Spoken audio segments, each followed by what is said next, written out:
It is October 2nd, 1997.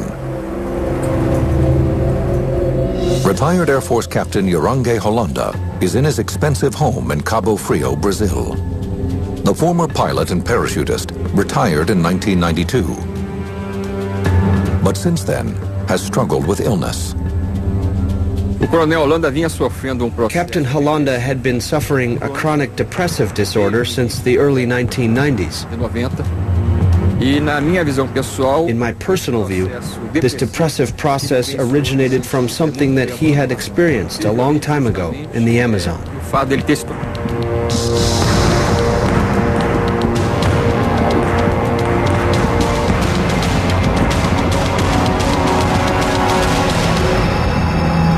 Later that night, his daughter climbs the steps to her father's room.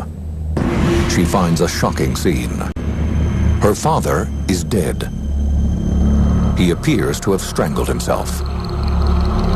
Was this a suicide brought on by mental illness, or by something more sinister?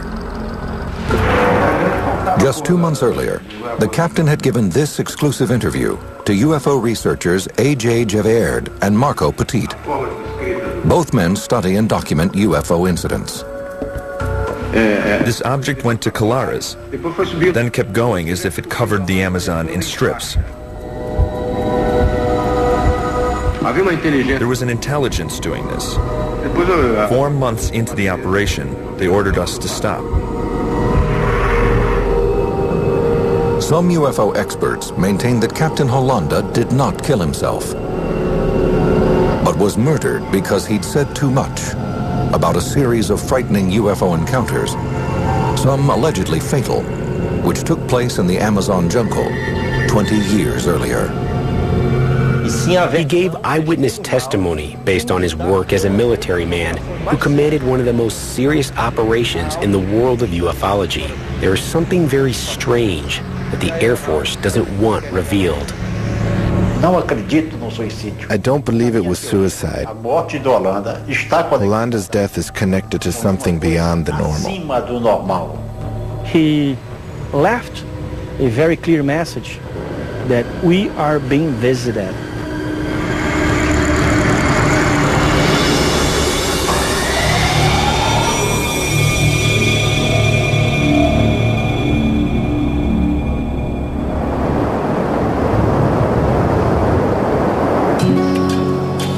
Captain Holanda's UFO sightings began here, on the island of Colares, at the mouth of the Amazon River in Brazil.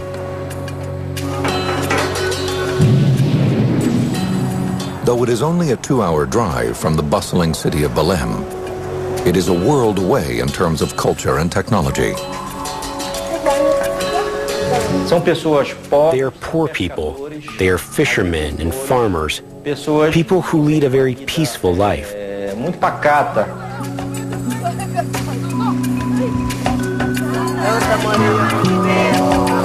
Like most people in Brazil, the 2,000 residents of Colares are predominantly Roman Catholic.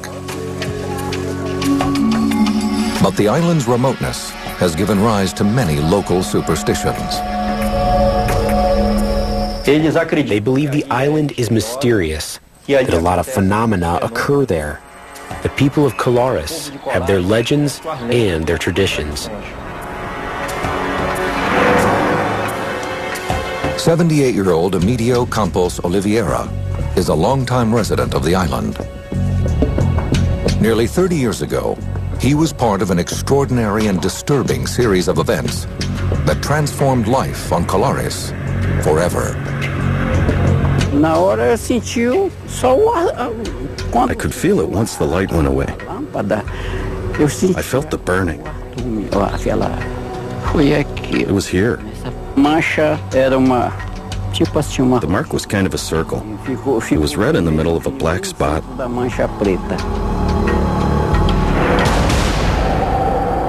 It began on a warm night in October 1977. Around 11 p.m., Oliveira is ready for bed. His wife kisses him goodnight as he settles into a hammock in the living room, where he likes to sleep. Suddenly, a beam of light floods the room. It appears to be coming from above. It is so powerful that it penetrates the ceramic tiles of his roof. A bright light appeared before my eyes, coming down from the ceiling on top of me. It attacked my thigh. I felt a burning sensation. The light was quite bright. Quite bright. As quickly as it came, the light disappears. Unable to find an explanation for what has just happened, he tries to go back to sleep.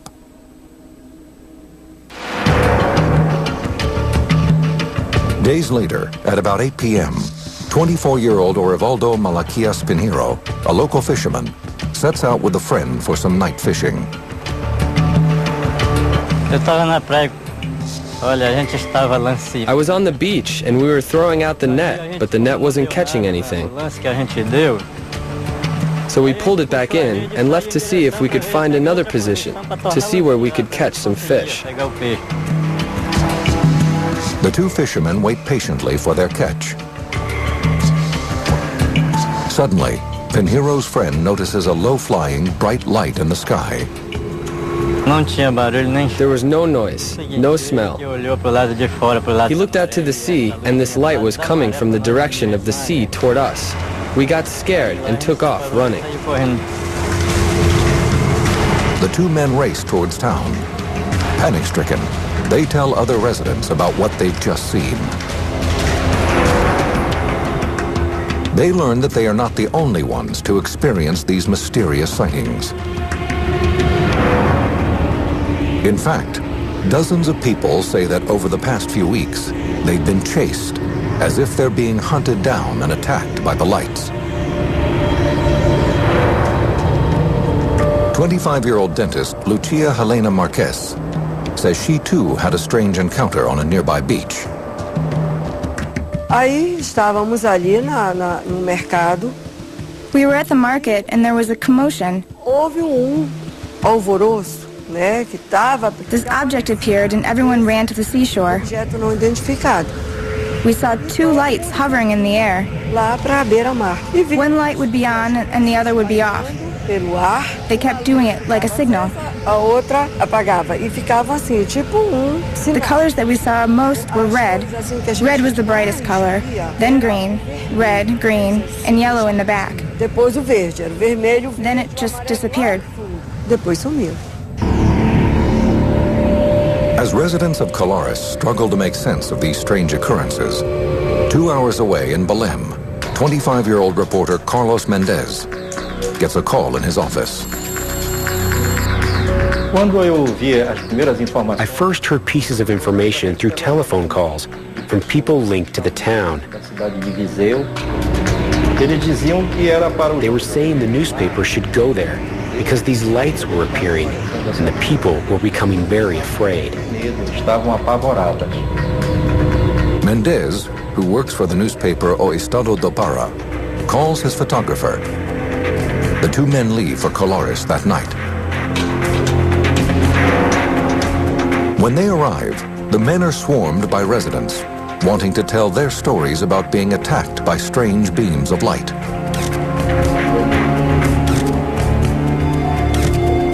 Some even say they have been wounded by the lights.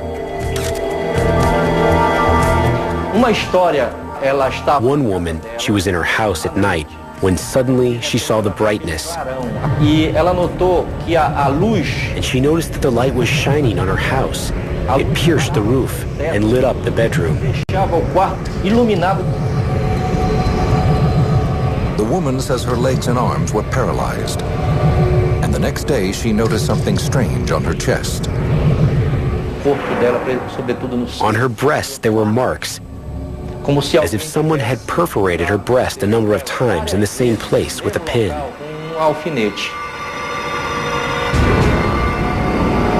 Other alleged victims tell similar stories. They also say that while they were immobilized by the light, they felt as if it were somehow sucking their blood. Reporter Carlos Mendez never sees the lights for himself. He doesn't know what to make of the bizarre stories, but he can see that the terror is real. I noticed a lot of fear in those humble people. It was a sign that something very bad was happening. Over the next 2 months, the sightings increase and the island erupts in panic. Over 80 people report being targeted by intense beams of light. The stories were always the same. The lights came down from space, sucked on those people, paralyzed these people, and affected these people. They couldn't understand why they were being attacked, but they said they were attacked violently. So I was trying to understand why it was happening and if the lights were really appearing to these people. The locals become so alarmed that many of the women and children leave town. Some men light bonfires along the beach and stand guard at night.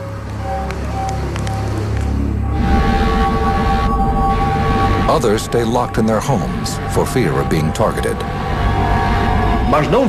I saw the people's fear. I saw the feeling of terror these people had, and I saw the plea for help that the people were making. It seems as if someone or something is attacking the people of Colares. No one knows why.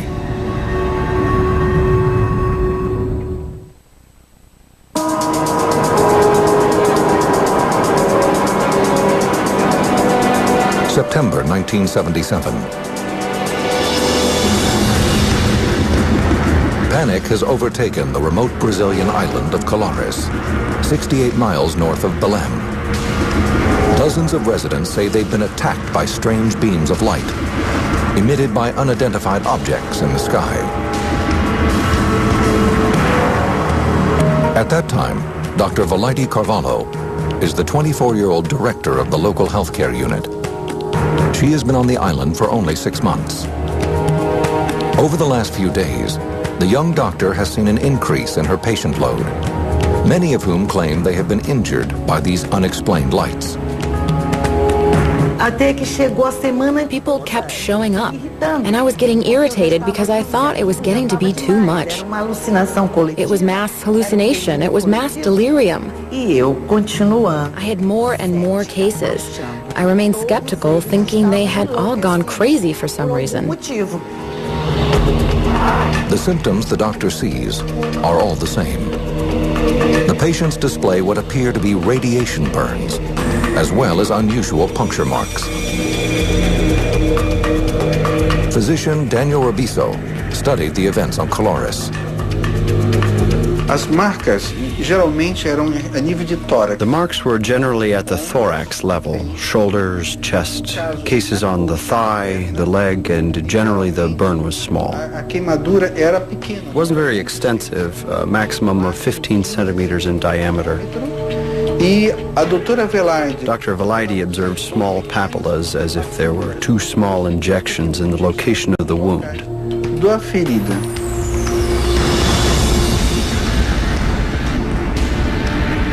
Victims report that these burns were caused when the light made contact with their skin.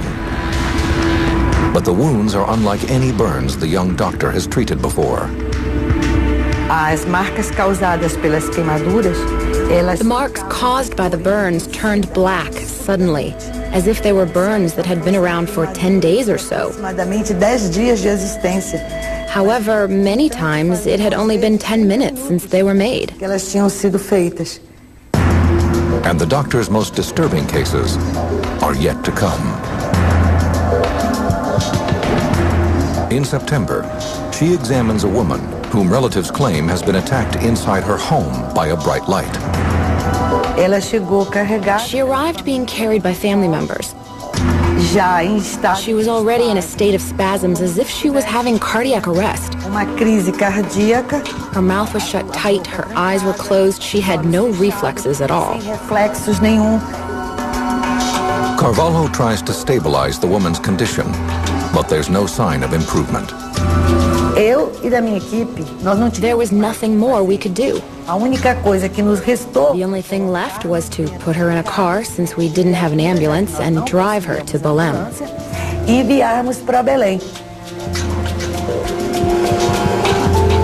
Carvalho waits for an update on the woman's condition. 5 days later, another serious case is brought to her clinic. A woman whom witnesses say was hit by a strong beam of light while standing in her yard. She arrived in a squad car in such a profound state of rigidity that they couldn't fold her into the car. And she came lying on the back seat with her legs sticking out because they couldn't bend them in. Carvalho sends this patient to the city as well. Soon, the doctor receives word from the regional hospital in Belém about her patients. They are both dead. I had requested that the cause of death be determined because it was of interest to the population. And the cause of death was listed as unknown. Carvalho still does not believe that beams of light attacked her patients, but she suspects that the growing hysteria over the sightings may have led to a heart attack or stroke. Hoping to put an end to the panic, Carvalho and other town officials begged the mayor for help.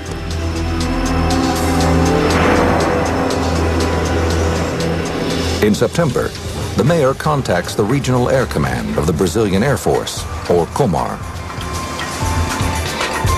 It is at this point that COMAR assigns Captain Yorange Holanda to lead a team of Air Force officers in an investigation of the strange events on the island. According to reporter Carlos Mendez, who is researching the events on Colares, Holanda's team may have been dispatched because the area has been the site of repeated guerrilla attacks by communist rebels. The reporter believes the Air Force assumes the lights are being created by weapons fire in the jungle, and Holanda's job is to track down the rebels. I believe that the objective of the military in Colares was first of all to investigate if there was any subversive activity from communist agents. But if that's the case, the project is given a curious name. Captain Holanda's mission is known as Operation Saucer. He assembles his team quickly. 37-year-old civilian Pinon Frias is brought on as a pilot. There was suspicion that it was a type of device that was violating Brazilian airspace. We didn't know what country it was from, but something was violating airspace. The Air Force has the obligation to verify what it's about. At the beginning of September, Holanda's team of officers, engineers, and scientists arrives on Colares. The men erect shelters and set up telescopes and cameras on nearby beaches. Their activities are carried out in full view of the island's residents, in the hope of calming the fear that has gripped the island. When we arrived in Colares, there was total panic in the town. The population wasn't sleeping because of the fear. Despite attempts to calm them down, we couldn't do it, especially the older residents, some of whom had been affected by the lights. Once on the island, the Operation Saucer team tries to gather as much information as possible. Captain Holanda immediately goes to see Dr. Carvalho.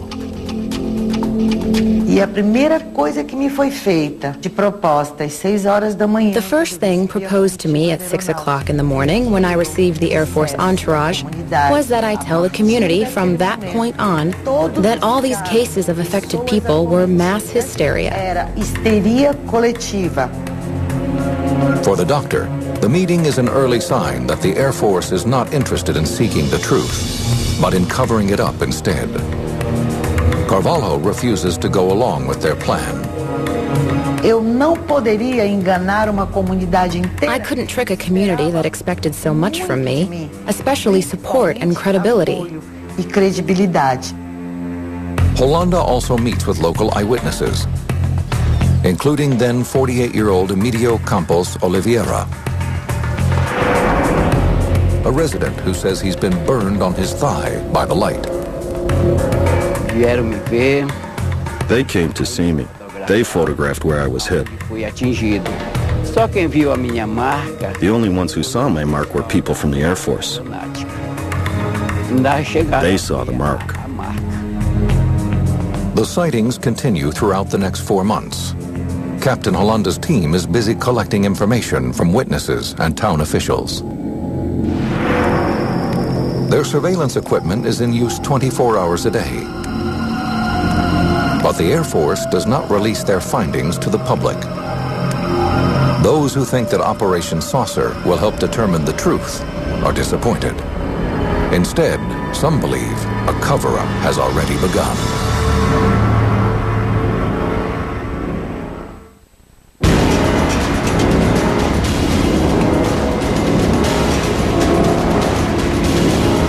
By October 1977, the strange occurrences on the island of Colares have caused the Brazilian Air Force to investigate. Residents claim that UFOs have attacked them with powerful beams of light. Some people develop strange burn marks on their skin after the encounters.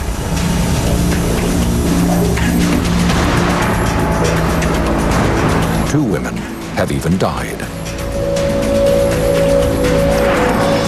The Air Force's project Operation Saucer, under the leadership of Captain Urangue Holanda, is gathering information on the mysterious sightings.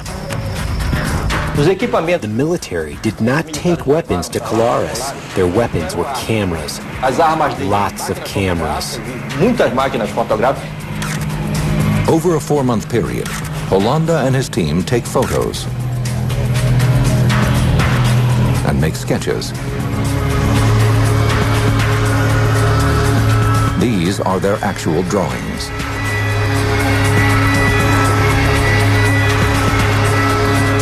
They also conduct interviews with the residents, including Dr. Valaide Carvalho. She has treated dozens of patients who claim they have been attacked. Initially, the doctor is skeptical about their stories, but soon she experiences a UFO sighting herself. It is around 6 o'clock. Carvalho is returning home from her shift at the local healthcare unit and sees a woman faint.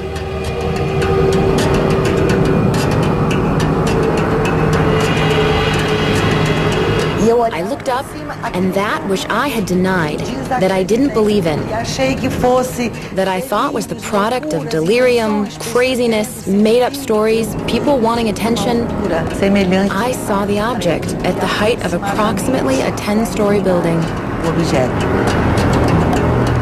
The object is cylindrical. Carvalho suddenly feels paralyzed by what she is seeing.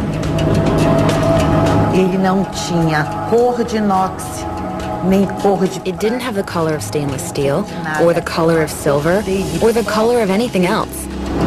It had its own color, and it moved in elliptical movements. It was directly over my head, making elliptical movements and coming back again.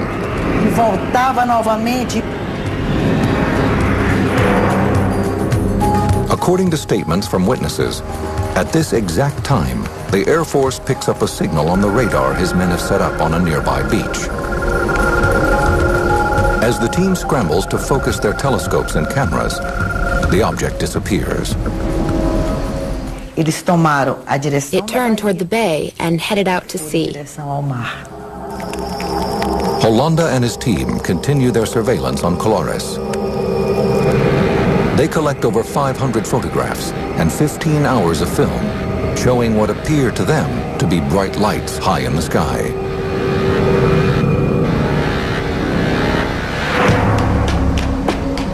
The reports from the investigation are sent back to Comar headquarters in the nation's capital of Brasilia. The Air Force really delved into the investigation. They had to give some kind of an answer to the people that were having these encounters. And I'm certain that it came as a surprise that the military men from the Air Force themselves began having their own encounters, their own experiences.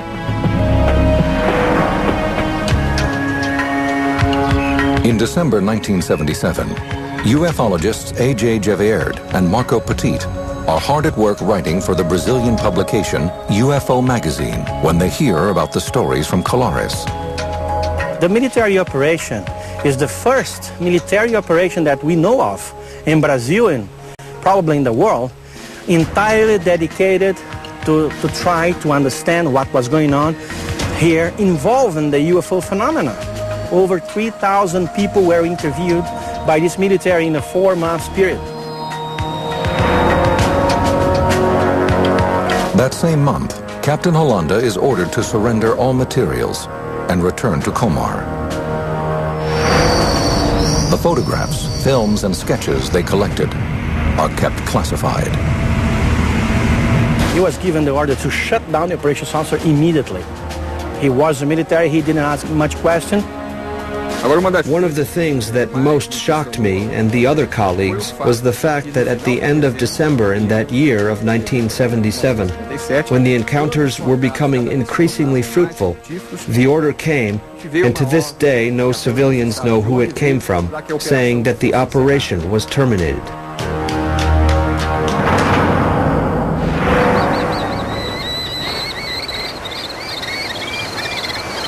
Over the next few months, reports of strange sightings and bizarre attacks subside. In time, the stories about mysterious lights in the sky drift into local legend.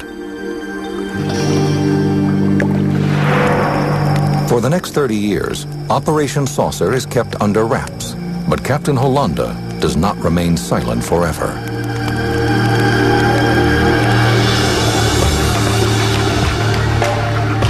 In 1997, he decides to meet with A.J. Gevaerd and Marco Petit in a videotaped meeting just outside Rio de Janeiro. In this rarely seen video, the captain gives his chilling account of what happened on the island. The ship gave an explosion like thunder. A very strong explosion and brightness. It took off at incredible speed toward the atmosphere. And disappeared among the stars.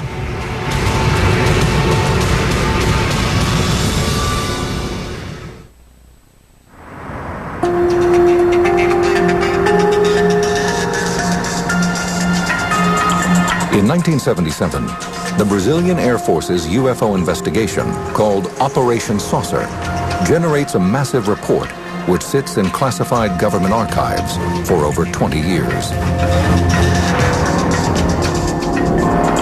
The files contain roughly 500 photographs and 3,000 interviews with witnesses who claim that they were attacked by bright lights in the sky over the Amazonian island of Colares. It is not until 1997 that the veil of secrecy begins to lift. June 1997. Ufologist and editor of the Brazilian publication UFO magazine, A.J. Gevaerd, is at work when he receives a phone call. On the other end of the line is Captain Uriange Hollanda. Hollanda was in charge of the Air Force team sent to Colares back in 1977. And he called me and said, I always admire what you've done. I think you've done the right things. And in the past, we weren't able to talk because, you know, I was in the military. But right now, I'm retired. And if you want to talk to me, please come to my place. Soon, Gevaerd and his co-editor Marco Petit head to see Hollanda. For 2 days, the three men gather at the captain's house in Cabo Frio, just outside Rio de Janeiro. They videotape the entire meeting. He was a man with a very lucid memory, very, very good memory, who could report in details things that happened 20-some years before with such a precision that impressed us.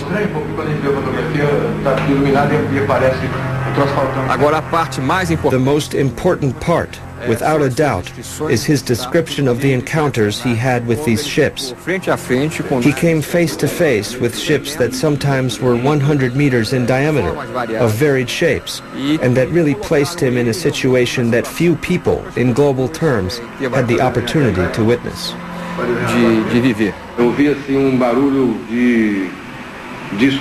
We could hear a sound like an air conditioner. That kind of dull sound.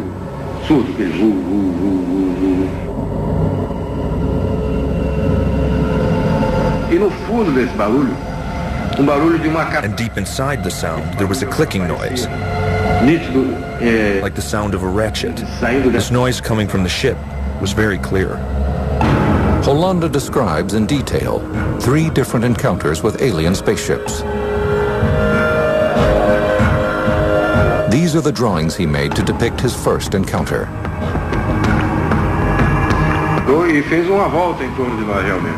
He told the researchers that his second encounter occurred one evening while he and his team were standing on the beach. The light came close to us and stopped high. It was high, quite high up there. But it stopped and actually made a circle around us. It made a circle and then took off toward the east. The captain then describes his last and most shocking encounter. He tells the ufologists that he was visited by a humanoid from one of the ships while he was in bed.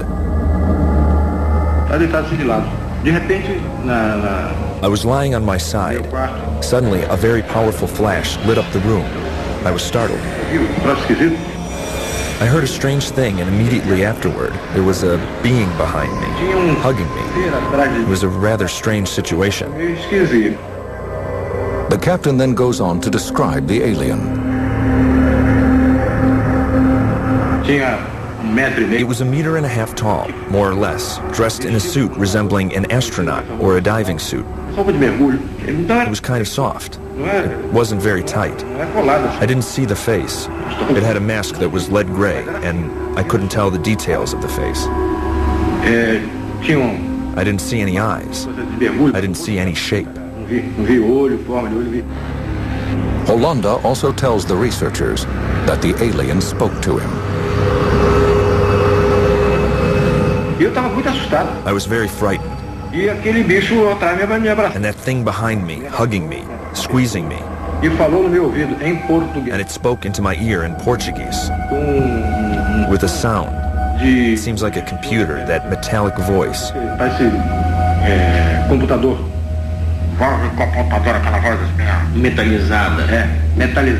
It spoke into my ear. Take it easy. We're not going to do you any harm. Hollanda says that the alien then disappeared. He could tell us with such a precision what happened. And you can see that there was a great variety of objects operating in this area. Some objects, strangely, they would come from the jungle. They would come from between the trees. Some other would come from the sky. And a few others would come from the water. That's very amazing. The captain makes another startling claim. He shows the ufologists his arm. There appears to be an object implanted under the skin. He says that the alien put it there during his last encounter. Flexible, plastic. Here, you press and it shows up there. At this point here. Did you ever get it x-rayed? Yes, but it didn't show anything. In July 1997, Hollanda's story is published in Gevaert and Petit's UFO magazine. But those hoping that his startling disclosure will lead to a second investigation are disappointed. Instead, a new chapter of the Colares mystery begins. On October 2nd, 1997, Captain Hollanda dies. The official cause of death is asphyxia, but it is not clear if the death was accidental, suicide, or perhaps murder. According to colleagues, Hollanda did have a history of mental illness and had attempted to kill himself before. Yet others who knew the captain say it could not have been suicide. His co-pilot, Piñón Frias, suspects that he may have been murdered. Holanda would never take his own life. I can't accuse anyone of anything either. But he would never tie a rope around his own neck and lie down hanging himself. But A.J. Gevierd disagrees with Frias. He took his own life. That was his decision. He was depressed. But what I know is that that man left us a very important message, is that we are being visited. And the Brazilian Air Force, which means the Brazilian government, knows about it. In March 2004, A.J. Gevierd and Marco Petit decide to take action. 6 years after the captain's death, they demand access to the classified Colares report under a campaign they created called Freedom of UFO Information Now. This kind of information that we are talking about, I believe as a UFO researcher and as a citizen of Brazil that it should not be restricted to the military files, to the military headquarters. It must be known by all society.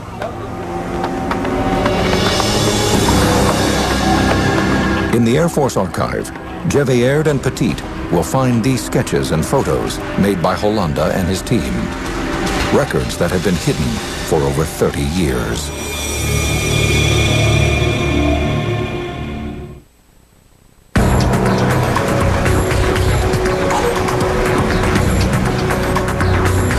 On May 20th, 2005, Brazilian ufologists A.J. Gevierd and Marco Petit and a handful of other UFO researchers arrive at Brazilian Air Force headquarters to examine classified documents they have pressured the government to reveal. These files contain information about the 1977 military investigation called Operation Saucer. Gevierd and Petit believe the records contain data about UFO activity on the island of Colares. The brigadier, he said, I was being given an order from the commander of the Brazilian Air Force to open to you all files. You can watch everything that you please. But in fact, the two claim they are not permitted to see all the documents about the incidents.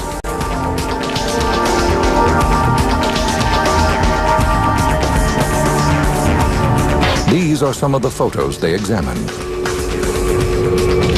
Out of more than 2,000 pages of text, 500 photographs, and over 15 hours of film, they are only permitted to view 110 photos and 200 documents. The materials are both illuminating and puzzling.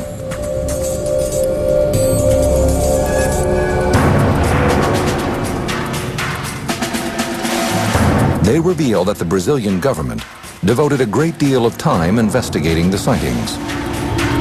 They document numerous statements given by eyewitnesses. The files contain more details than the ufologists had ever imagined. Gevierd and Petit are not permitted to view the films contained in the files, but they do uncover photographs taken by Captain Holanda, the head of Operation Saucer. The grainy black and white photos show bright lights high in the night sky.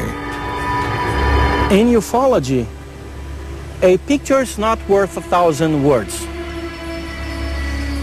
You have to analyze the report of the people who took the picture. Captain Holanda's voluminous report contains sketches and descriptions of his alleged encounters with alien aircraft. We had access to several documents that describe the encounters in detail, including reconstructions in the form of drawings, not only of the cases that involved the military, but also the cases that involved the residents.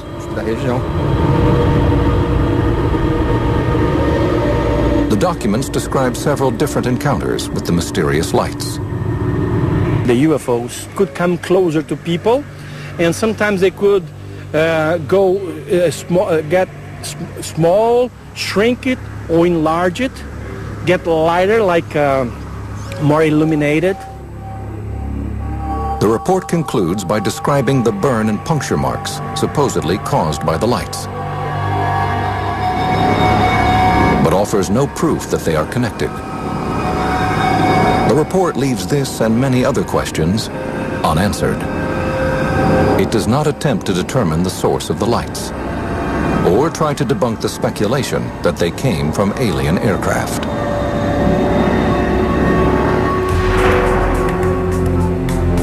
Today, it seems clear that a definitive explanation for the Colares sightings will not come from the Brazilian government.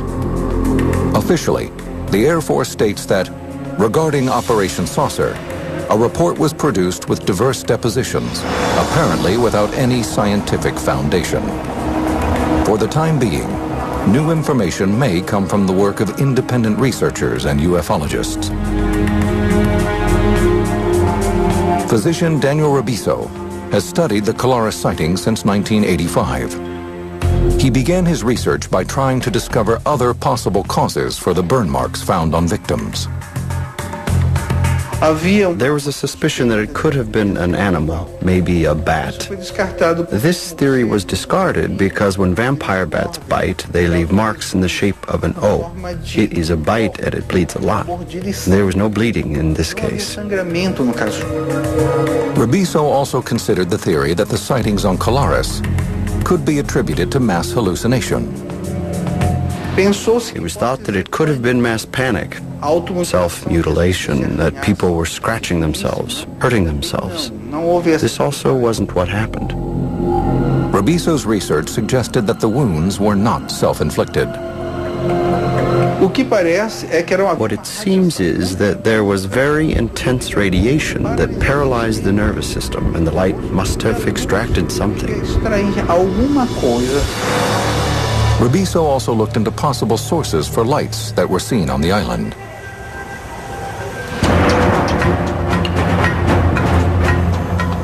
At the time of the sightings, the Brazilian government was fighting communist guerrillas in the state of Para, in which Colares is located. There was the suspicion that it might be a weapon, some clandestine maneuvers of guerrillas using devices to frighten off the population in order to bring in weapons, munitions, and war supplies to Para. Despite reports of guerrilla activity, the government will neither confirm nor deny the information.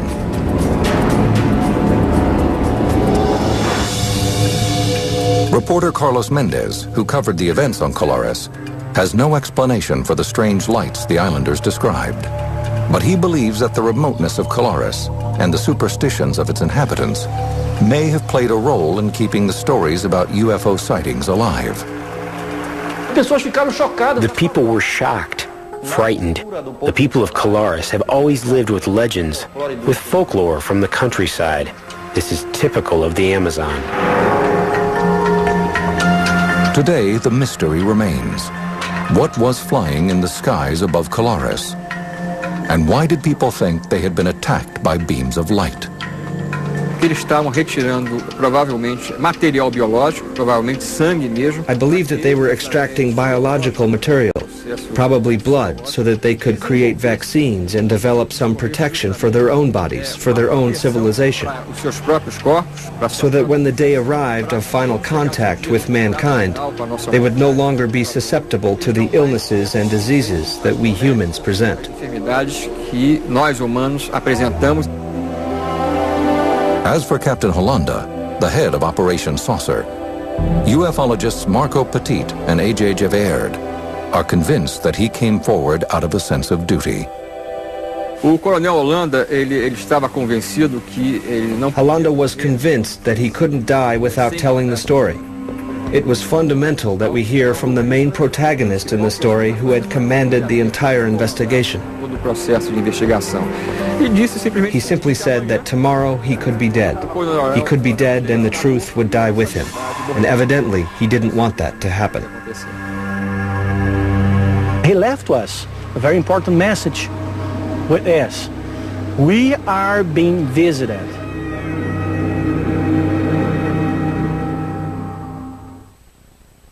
They travel at 95,000 miles an hour and could leave a crater the size of the state of Texas. But what are they? And more importantly, are they on a collision course? for planet Earth. William Shatner will tell you when he hosts Comet's Prophets of Doom during Out of This World Week, next on the History Channel. Phenomena occur there. The people of Colares have their legends and their traditions. 78-year-old Emilio Campos Oliveira is a longtime resident of the island. Nearly 30 years ago, he was part of an extraordinary and disturbing series of events that transformed life on Colares forever. I could feel it once the light went away. I felt the burning. It was here. The mark was kind of a circle. It was red in the middle of a black spot.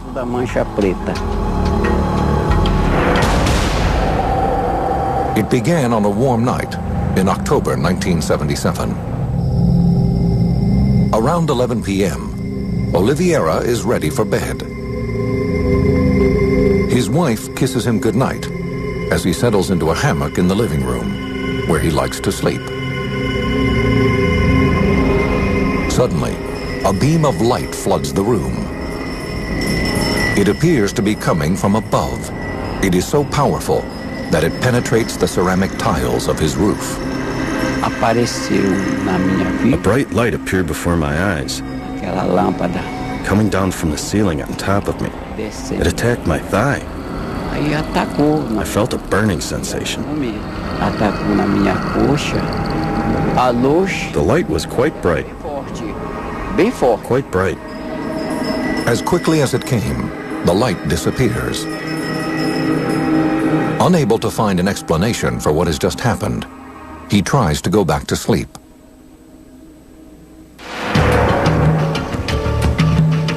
Days later, at about 8 p.m., 24-year-old Orivaldo Malaquias Pinheiro, a local fisherman, sets out with a friend for some night fishing. I was on the beach and we were throwing out the net, but the net wasn't catching anything.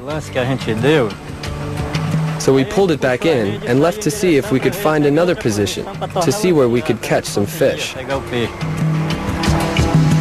The two fishermen wait patiently for their catch.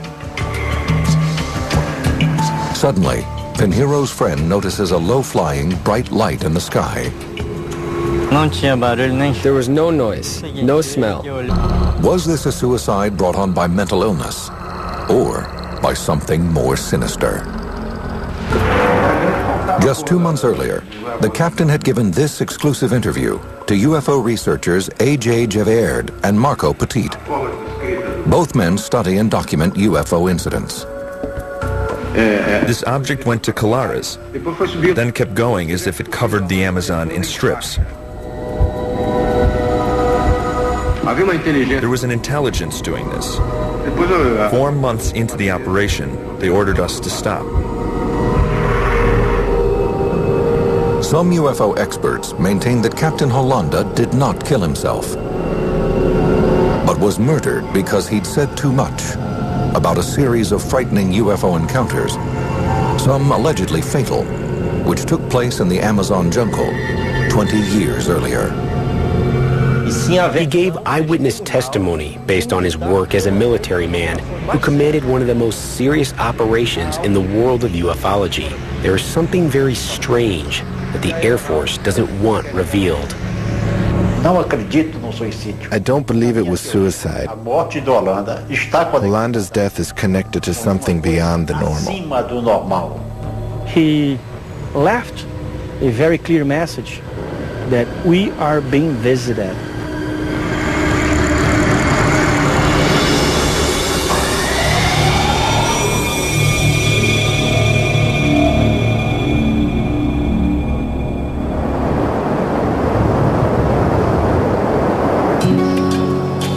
Captain Hollanda's UFO sightings began here, on the island of Colares, at the mouth of the Amazon River in Brazil.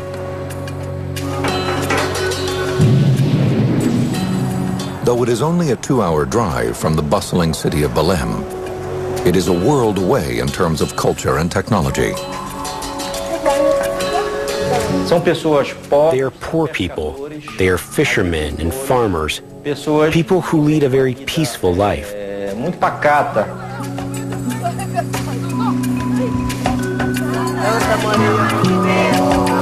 Like most people in Brazil, the 2,000 residents of Colares are predominantly Roman Catholic. But the island's remoteness has given rise to many local superstitions. They believe the island is mysterious, that a lot of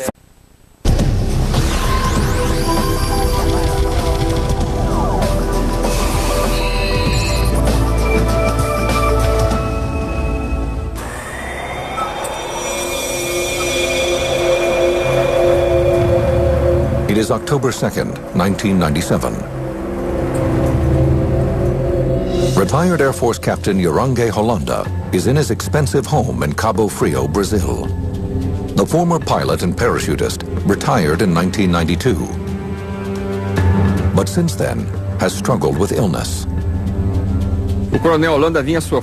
Captain Holanda had been suffering a chronic depressive disorder since the early 1990s. In my personal view, this depressive process originated from something that he had experienced a long time ago in the Amazon.